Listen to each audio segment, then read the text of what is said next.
How's it going? It's Drew Blazik, Logos and Markets. What I'm going to do, I'm going to break this down in about 3 to 4 videos, and we're going to do the most advanced calculations that you can do with bond sensitivities in one Excel sheet. So we're going to do from the basics to a treasury, to a corporate bond, and then we're going to look at duration. We're going to look at modified duration. We're going to look at the elasticity of the change in the interest rate. We'll look at the convexity of the interest rate change. We're going to do all that, but we'll do it in different videos. So let's get straight to it. So this is going to be the advanced bond fixed income sim Excel sheet here. And I'll just plug in. Um, Now, if you're in my class, make sure you do your email address that you are at your school. But this is just to open it up here. All right, so let's get down to it. So what I'm going to do here is I'm just going to do the basics in this first video. We're going to do a government bond. They don't have a coupon payment, so it's very basic. And then what we're going to do is some of the corporate bond. Now, this is going to have a lot of calculations that we cannot solve in this video. We'll do a next video because we're going to have to solve the duration to get some of these values, and we're going to make it dynamic. We're going to build this model where you can choose any maturity, any kind of periodic payments, and we'll make it dynamic. And then we'll have a sensitivity analysis with a modified duration. We're going to look at current price and we'll see what the change is. And then we're going to compare it duration versus the actual price change comparison. So this is where it's going to get much more complex than your typical bond calculation. So let's just get to it. This is just going to be the basic stuff here. And what we're going to do, we'll plug some values in. So uh, always 1,000. And I just want to clarify a couple things here is that when we do financial modeling, anytime you enter something, an input into a model, you want to have it as a blue font. And that tells the people, if you want to give this to someone, a coworker, or another student that you go to class with, if you want to know what to input the value in as, it must be blue. That's what it tells you. So the par value is going to be blue. The maturity, we'll say 10 years. And then an investor. So what we're trying to solve here, we're trying to solve two things. The price. We want to know what we value this bond at. And this is real important when we talk about it, is that if you're trying to find price, that means we call the rate that we're gonna plug in Excel, we call it the required return for investors. If we're solving for the rate, we call it yield to maturity. So this is gonna be the required. There's different ways of saying it, the required yield to maturity, but it's what investors expect to earn. So we could say 7%. So if we're going to try to find, and all this really is very simple, it's the present value of the future cash flows. So what I can do is I could just do the present value equation here, and we're going to go to the future value. That's the par value. And I'm going to divide it by 1 plus the interest rate. And then I'm going to do it to the year of, I'll close that bracket up, and then to the power of how many years. Now, how I have it in there, I have the price valuation as a negative. That's if you do so I'm going to put it as a negative. So it lit up green. That means we did it correct. The reason is if we did the Excel function, so we're going to try to solve this by the present value, and then we could plug it in. That would be the rate, comma, total number of payments, comma, PMT, we don't have a coupon payment, so that'd be 0, comma, the future value. Well, if we do it in Excel, it always comes up as a negative. It's saying that you have to pay 508 in order to receive 1,000 into the future. So that's why I have it as that. So what does that mean? That means the most I'm willing to pay for this security is $508 if I want to earn 7%. And as you can see, if I increase that to 10%, in order to keep up with my required return, I'm willing to pay 385 for it because I have to earn 10%. In other words, if I pay 385 today for 10 years, I'll have 1,000 to earn 10%. Okay, so we'll do the same thing with the yield to maturity, and we'll type the par value, which is gonna be 1,000. Maturity, we could say this, let's do 20 years this time, and say we paid Now this time I have the price as a positive in the input because typically I put that in there positive, but I just want to show that's what Excel solves present value as. So we'll say we paid $800 for this. Well, let's say 250. Because if we're waiting that long, 20 years, that wouldn't be that much money, right? Making 200 bucks in 20 years. So now we're trying to find out what is the yield to maturity. That's the same thing, but different concept as the required return. Yield maturity is how much did we actually earn, right? If I have the price and I have the par value, then we could find out how much we made. If we're trying to find the price, what does this mean? This means the most I'm willing to pay is 385. If I pay 385, I earned actually 10%. If I pay less, I made more than 10%. And if I paid more, I made less than 10%. So we're gonna go here, I'm gonna hit rate. First thing they ask for is number of payments, that'd be the 20, comma, and then we wanna know PMT, there's no coupon payment, that'd be 0. And then we wanna know the present value, that's the price. Now, the price must be negative. So I'm gonna hit a negative. So if you don't have it as a negative, it must be in Excel as a negative because it has to show Excel this is what the outflow is in order to get paid an inflow of 1,000. Therefore, it can calculate the rate. Comma, the 1,000, close it up. 7.18% we made.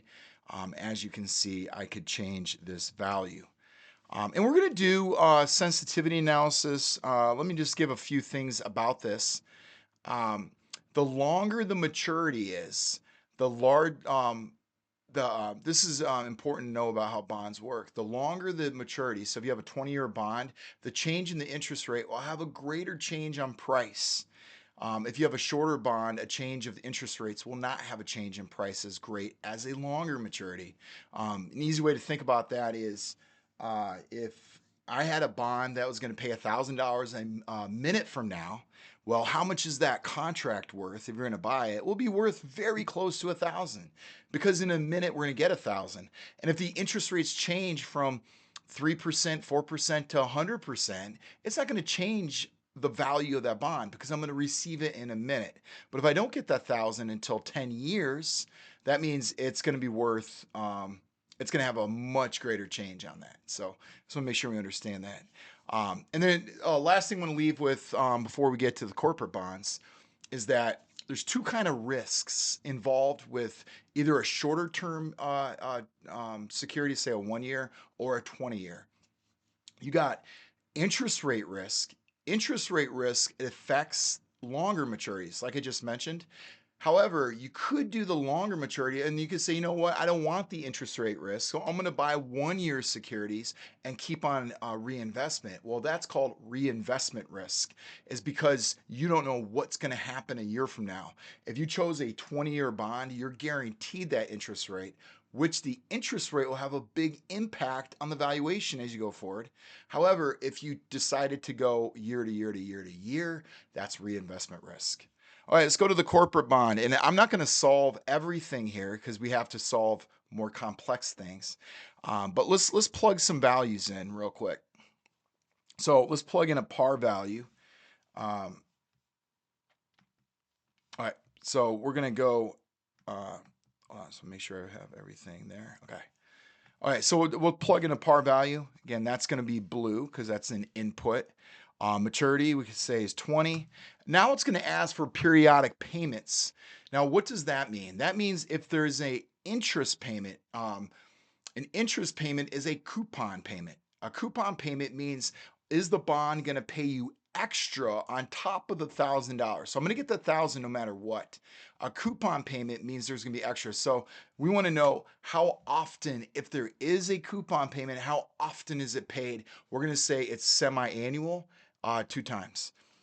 Next, we want to find out what is the total number of payments. Well, it's going to be this, the maturity, multiplied times 2. Okay, a couple things I want to show you. If you notice on that top left, I have the par value. That is, I renamed these so it makes it easier when we get to duration. Instead of trying to reference a cell on another sheet, all we have to do is to find the par is to type in PAR. To find the maturity, MAT. We got PP for periodic payment. We have NPER for total payments. We have CR for coupon rate. We got CP for coupon payment. And then we got price. I just did for the valuation, the price of the bond. Just so you know how you do something like that. So if I chose this cell, I can name this, let's say Eddie. So that cell, well, it should be. I think I have this on. It's locked, but all you have to do is change that, and it would automatically change. This cell would always reference Eddie. Now, some reason it's not doing. I think it's because I have the Excel sheet locked for reasons of my coding, but just want to show that's how you do it. Another thing I just want to show you real quick. If you go to data, formulas, and you go to formulas, let's go to name manager. This shows a list of everything that I changed. Here's all my names: price to call, price, periodic payment, par, NPER, yield to worst, yield to maturity. And then what is cool about this name manager, so again, this is under formulas, name manager, it shows once I plug in a number for that cell, it shows what the value is in that cell. So you always can reference it back to this point. So I just want to show that to you, that if you created something, you can always edit there and then delete or whatnot. So, all right, let's go to coupon rate. Let's say we got a 6% coupon rate. A couple things. Now price. Now what we are going to solve here, it says solve for yield to maturity. This is the whole point of this part of the solve for this corporate bond. So we're going to solve for these variables here and more complex. So we're going to plug in what is the price. We're going to say $900 that we paid for it. Okay, so all the blue represents an input, something we do not want to change. And then we have a coupon payment. Coupon payment is going to be the coupon rate. All it means is 6% of par. And I'm going to divide it by periodic payments. So that's going to give us our coupon payment. So we're going to receive $30 per 6 months, right? And you could change it. You could say, oh, I want an annual, and automatically will convert it to the 60. We'll say twice a year. So let's try to do all the basic stuff that we would do with a corporate bond. And what we want to do here is solve yield to maturity. And then I'm going to finish it up with a call option down there. So let's do yield to maturity. That's going to be the rate. So I want to find out how much did we make, right? I'm going to buy it for 900 and get 1,000. So I made $100 there. Also, I'm going to get 6% per year, $60 per year, paid out $30 every 6 months. So I'm going to get 60 bucks, 6% there. I made 100. How much did I make total per year for 20 years? So I'm trying to find the actual rate, how much I made. So first we want to know is total number of payments. Remember that it must be the maturity times 2. I already have it solved there. So you notice how I selected it and it said MPER. Next, I want to know what is the payment? What is the coupon payment? And a quick note, you cannot use the PMT function to find the coupon payment. You have to do the coupon rate times par divided by how many often it is. So periodic payment. Once you have it, then you can use it as PMT. So that's real important. So I'm going to go CP for coupon payment. Then I hit tab. Automatically, it looked for the 30 bucks. Next is the price. So I'm going to type in price. Look what it did. And you see how it has those cells there? It means that's the name. I'm going to hit tab, automatically selected price. Now what I have to do in order for this to work, I have to make the price negative. So you can make it negative there, but if you didn't, you have to make it in the function. I recommend is not to do the calculated field. I'm sorry, not to do the input as negative, because you want to change that. And what's really annoying is to hit negative 700. So if you want to use this as a calculator, that gets kind of annoying. So I like to use I don't like to use negatives in the inputs. Therefore, in your calculation, you have to make sure there's a negative there if it deserves a negative. to make sure it does that. Next is future value. Well, that's going to be the par. And then what we're going to do is we're going to close it up. Okay, this is going to be incorrect, and I'm going to correct it in a second. What do we solve there? We solve the rate for every, what are we in? We're in semi-annual payments. Therefore, that's the rate we earned per 6 months. So I'm going to go to the formula bar up there, and I'm going to multiply it, and this is important to make sure it works, times the periodic payment. I could have just done PP there. So this is going to make it a yearly interest rate, and then we always want the year. Okay. So before I go forward on some other basic calculations here, I want to make sure we understand this is that if I change that price to 1,000, okay, that means I didn't make any money on capital gains. What's capital gains? Capital gains is anytime you buy an asset and you receive more for an asset, or you lose money, but if you make a gain of capital gains on a house, right? You buy for 100,000, you sell for 150. So we want to know here is if we make zero on that, the capital gains, what is this yield to maturity going to be? Well, it's going to be 6% because all we're making is the coupon rate. If we paid more, let's say we paid more than the par value, that means we lost money in capital gains. That means our yield to maturity is less than the coupon rate, right? And if I pay less, that means I made more than the coupon rate because I made capital gains plus the coupon rate. Just want to make sure we understood that. All right, next one we're going to solve in this is, let me zoom up on this, I'm a little far away. Next thing we want to solve is the current yield. All right, hold on. Okay, so we want to solve the current yield. I'm going to make sure on my screen I can zoom in a little bit better, I think, here. I was looking on the actual recording. So now we want to solve the current yield. So current yield, what is that? I want you to think about the calculations that we typically solve. The coupon rate is 6% of par. You did not pay par. You paid 900.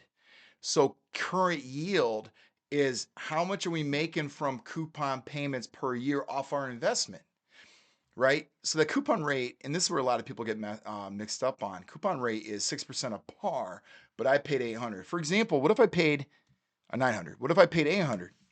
Right? We're making a large yield to maturity. Well, I want to know how much do we make on coupon payments. So what I'm going to do is I'm going to bracket this, make sure it works right. Actually, I'm not going to bracket it right away. We'll see if it works either way. So lights up green if we get it correct. So what I'm going to do here is I want to find out my annual coupon payment. That's the equation, annual coupon payment. So I'm going to take the coupon rate and I'm going to multiply it times par. So, and then what I want to do is, so we're making $60 per year, and I want to divide it by the price. So I guess I don't have to bracket it. So what we're making is 7.5% per year in our investment on coupon payments, right? I'm not making 6%. I paid 800. So off my investment, I'm making 7.5. So since we have yield to maturity, I got how much we're making on coupon payments on our investment. Now we could find out what is our capital gains.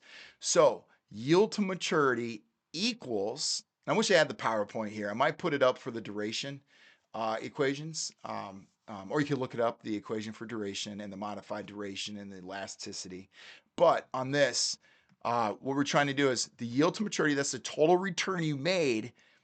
That's going to be equal to the current yield plus the capital gains yield. So this is what I'm making on my investment, 7.5%, and I'm making some money in capital gains, or I'm losing money in capital gains, and that would equal the yield to maturity. So to find the capital gains is very simple.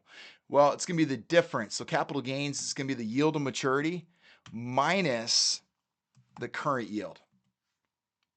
I do love that I renamed those cells, by the way. So we're making 5.52. So I'm going to show you how that works, is that if I change it to 1100, that means we're losing money. So now it's accurately showing that I'm making this 5.45% on my $1,100. That's what I'm making on it, right? 6%, I'm making 5.45 on it. However, my total is 5.19% because I'm losing on capital gains. I paid more than 1,000. So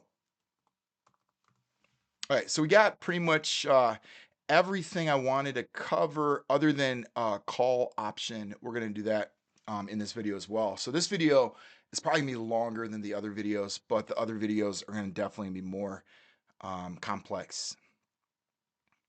All right, so what we're gonna do here, let's just call the basic, we'll solve the basic call option.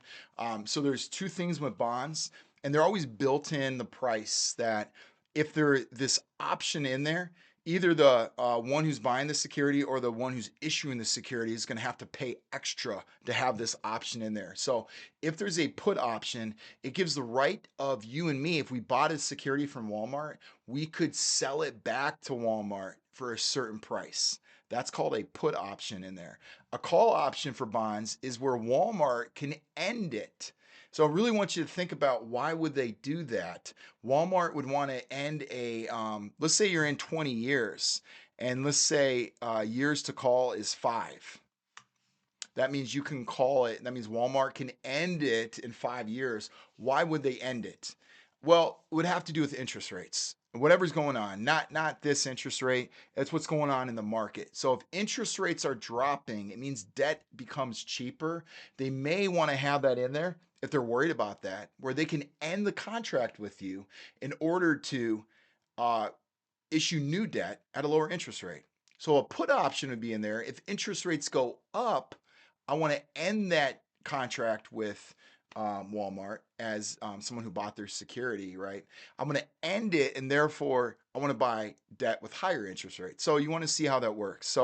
We're saying Walmart can end the contract within 5 years, and in my assumption, I'm saying it could do 5 years, 6 years, up to 20, and then we're going to say a price to call.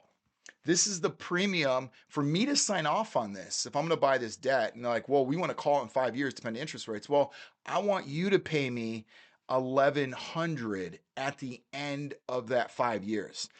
Instead of the 1,000, they're going to pay me 1,100. So that's what that means. And then what we want to do is solve call how much number of payments for this call to find this out. So it'll be 5 years, year to call. I actually named that too. I was like, what did I call that for yield? Okay, I got you. So I created this Excel sheet months ago, so I kind of forgot how I did it until I'm going through it again.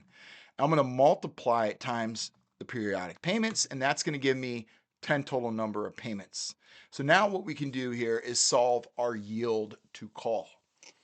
And I believe I named it as YTC. So I'm going to go equals. We want to find the rate. And if they call it within 5 years, now this yield to call, I have a much more complex later video. It's going to go, what if they call it in the 5th year, the 6th year, 7th year, up to 20? We want to find out how much would they make on it.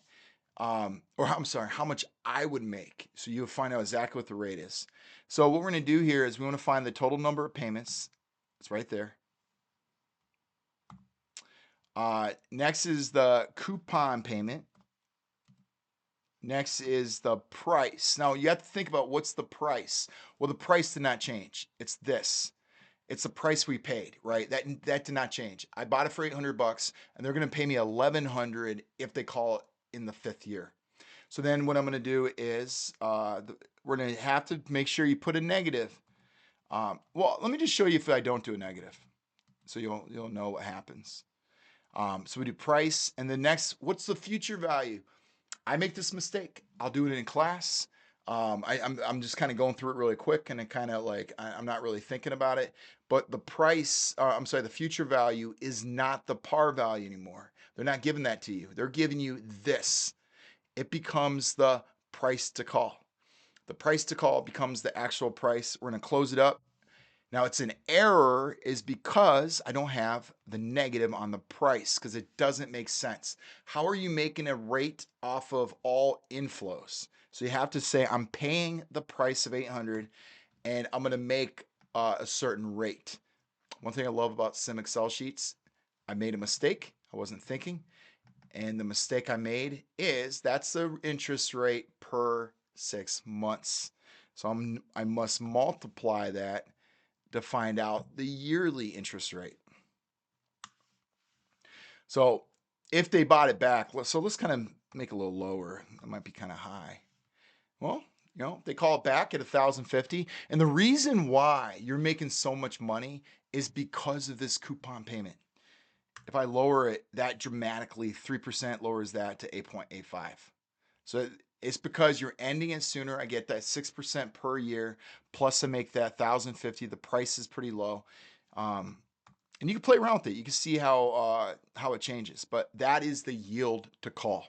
Okay, so before I end this video, just to let you know, I'm going to do a video and that'll be much shorter. We're going to build a dynamic model on duration.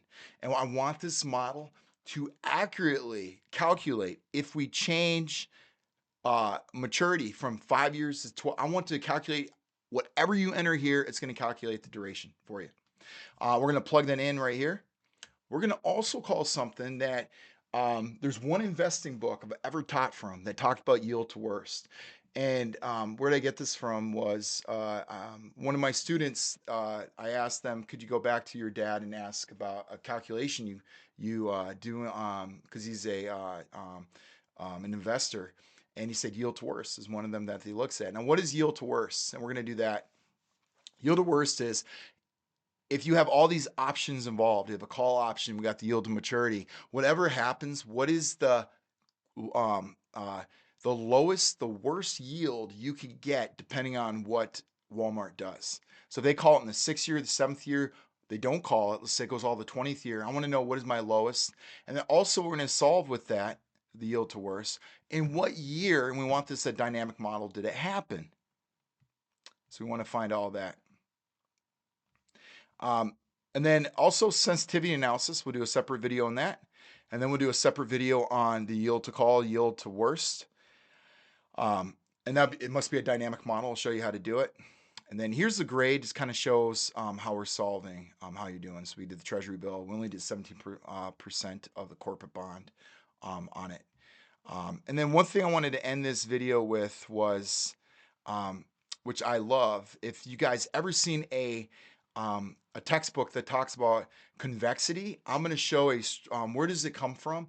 Be honest with you, as a professor, as a student, I didn't get a great grasp of what convexity was when it comes to bonds until I created this. And now I totally understand it because we are going to build it. And I'm going to show you exactly how it works. So there you go. I just want to say that's everything we need to go through. God bless. Lost to be Christy. And look out for the next videos. Thanks.